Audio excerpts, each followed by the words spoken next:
Hi everybody, it's Lori Wetzel here with the next edition of Tech Tip Tuesdays. And today I'm going to share with you a tip that has to do with your email in Live at EDU.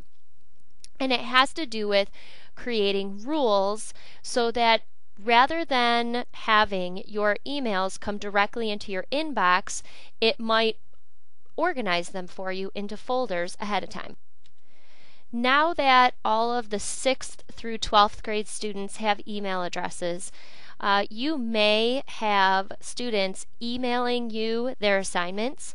And if you've got 6th graders, that means you're going to have 30 or so assignments coming into your inbox at one time. As a secondary teacher, 7th through 12th, it may mean you have 150 emails coming in at one time. And you really don't want those clogging up your inbox. So creating a rule is a way to have all of those assignments that your students have done and have them go directly into a folder without you having to drag it there.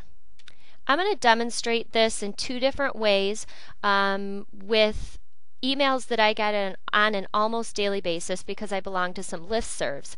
So those of you that teach kindergarten through 5th grade or DK through 5th grade and your students don't have email addresses, this will also work for listservs or things that you get on a regular basis. So I'm going to demonstrate it with these two right here.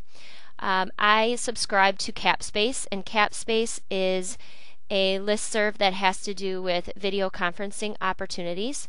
And the second is Diigo and Education, and I get a daily update with websites that other educators have recommended. So rather than having these pop up into my inbox every single day, because I don't get a chance to look at them every single day, I typically drag them into the appropriate folder every day.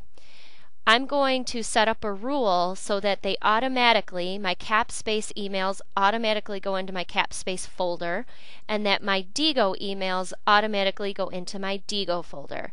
And imagine this being student assignments, and your student assignments would automatically go into a specific folder in your inbox. So here's how you do it. You go over here to Options. I'm in Webmail. You go over here to Options and you say Create an Inbox Rule. Once you get here, you're going to click on New, and I'm going to say Create a New Rule for Arriving Messages. There's lots of options here, so it's really just a matter of reading through it and deciding which option you choose. So, when the message arrives, and it includes these words in the subject. So my Diigo in Education always has the words Diigo in Education in the subject line. I'm going to type that in, make sure you hit the plus sign, and then click on OK.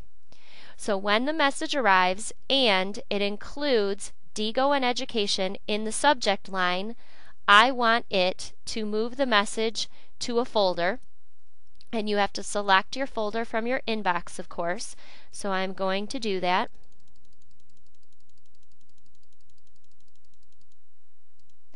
And I'm going to click on OK, and then I'm going to click on Save.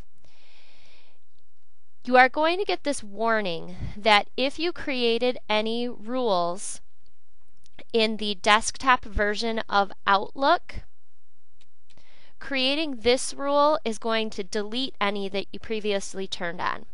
If you're doing rules for the first time, my guess is you don't have any in either location, so it's probably not an issue. But if you do, read carefully and make sure that you choose the appropriate response. Yes, I do want to proceed. And it is going to save that rule. Now, if I go back to my mail, it is not going to take effect with the email that I already received at 4 o'clock this morning. It will, however, take effect with all future emails. So what I just demonstrated was setting up a rule based on the text that's in the subject line. And I would really recommend strongly that if you are having students submit assignments to you, that you tell the students when you submit the assignment, make sure you put certain keywords into the subject line, and then that's a really good way for you to set up a rule. You also can set up a rule based on who you actually receive it from. So I'm going to demonstrate that really quickly. So to do this, you again click on Options and you say Create an Inbox Rule. And I'm going to click on New again. and I am going to say when the message arrives and it was received from. And I want it to be a rule that if I receive an email from the CapSpace people, that it's automatically going to go in my CapSpace folder. Now, I don't have that email within the global address book, so notice what it says here. To add recipients that are not on the list, you type in the email address and click Check Names. So that email address that I always receive those emails from is admin@twice.cc, and then I click on Check Names. So I click on OK. Obviously, if it's someone who is in the global address book, you would just select that name.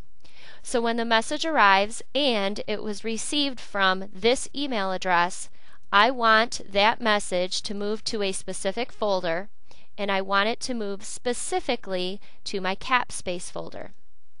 And I will scroll down to that folder and click on OK and click on Save. So I now have two rules set up for my email.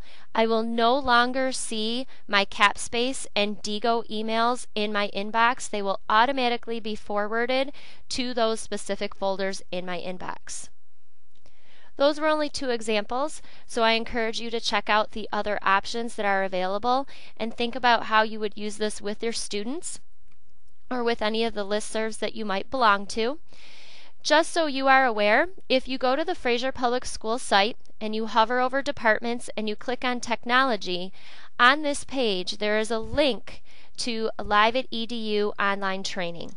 So if I click on this link right here and I click on K-12, there are an entire series of videos aimed at training teachers how to use Live at EDU features, and Rules is actually one of them.